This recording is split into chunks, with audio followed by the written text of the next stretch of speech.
talked a bit about security, but we would like to dive in now, do a deep dive on that. In your opinion, what are the top three, four major security threats that Nigeria is contending with right now, and how do you propose to solve them? Number one is, of course, getting this terrorist incursion into our land to be as eradicated as possible. So the counterterrorism war needs to be brought to a transparent enough conclusion. Not that it would end, because every society now has to confront the reality that terrorism is always around and waiting to be given a place to perch. But bringing this to as quick an end as possible in a way that is honest is going to be very important. The number two is, of course, the conflict that drives killings across cities and towns in the country, whether they be defined as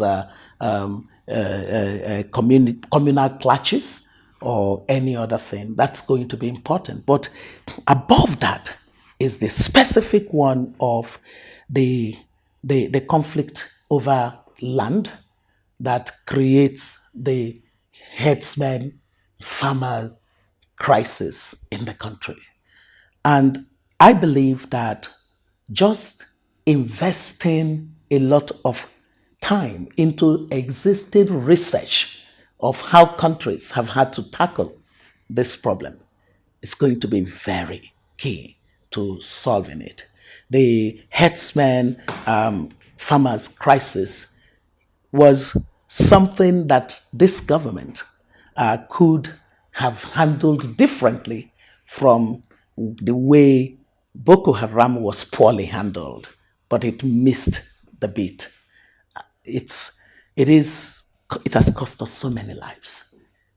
In order for it not to cost us more lives, today is the best next time to focus on the drivers of the conflict.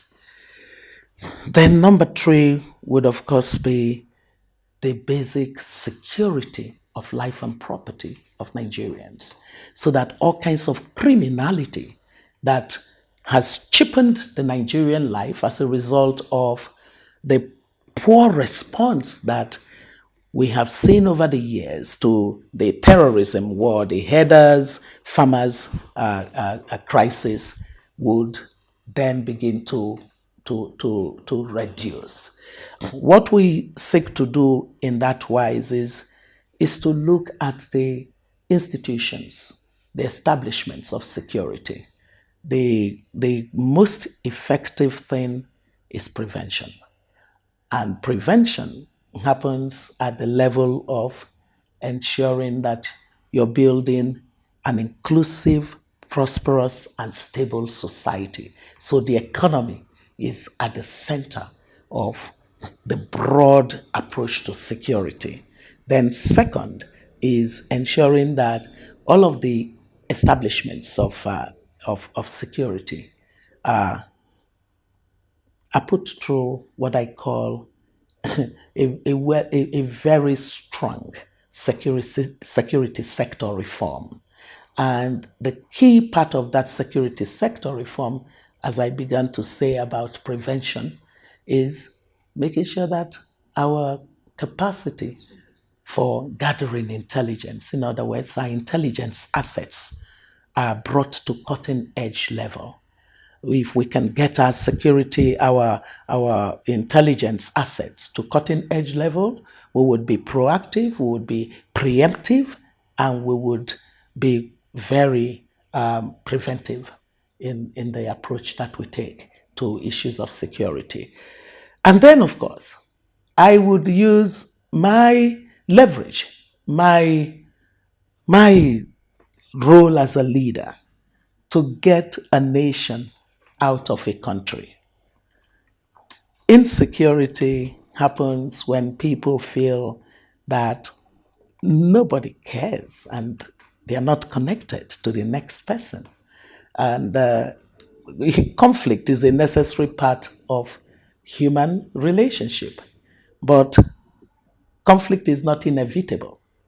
And in societies where the leaders know exactly how to manage the diversity of their people, there are societies that research has shown us come out to be more competitive, more innovative. And so, by being the leader who everyone would recognize to be totally committed to each of them, we would candidly discuss our areas of disagreement. There would be no interest in shutting down anybody from being from dissenting.